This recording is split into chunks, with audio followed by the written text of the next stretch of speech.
আসসালামু আলাইকুম সম্মানিত দর্শক, আজকে আমরা স্বরবর্ণ রি লিখব। তাহলে চলুন শুরু করা যাক।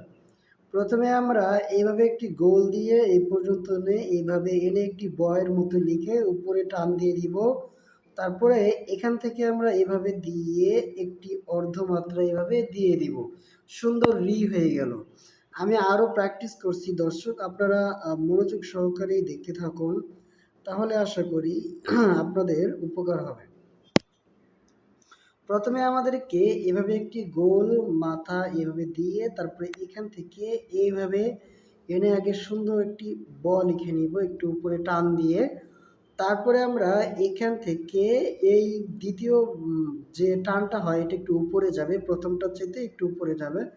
তারপরে এই বরাবর একটি অর্ধমাত্রা হয়ে যাবে। দর্শক আমি আরও লিখছি। প্রথমে আমরা এভাবে একটি গোল দিয়ে এই পর্যন্ত এনে আমরা একটি বয়ের মতো লিখব। লিখে তারপরে আমরা এখান থেকে এইভাবে দিয়ে সোজা একটি অর্ধমাত্রা দিয়ে দিব। এটি হলো অর্ধমাত্রা যুক্ত বর্ণ।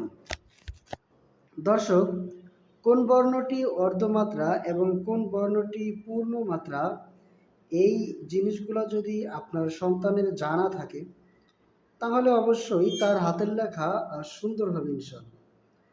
কারণ যদি অর্ধমাত্রার জায়গায় আমি যদি পূর্ণমাত্রা দিয়ে দেই তাহলে কিন্তু আমার লেখাটি সুন্দর হবে না।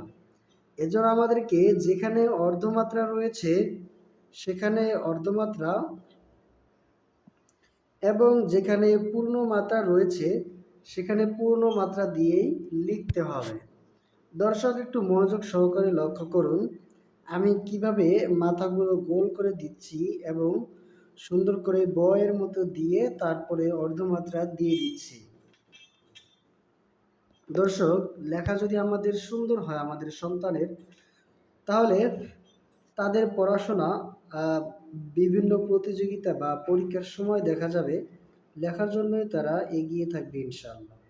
দর্শক, আজকে আমাদের এই রি লেখা পর্যন্ত ভিডিও ছিল। দেখা হবে অন্য কোনো ভিডিওতে, সেই পর্যন্ত ভালো থাকবেন।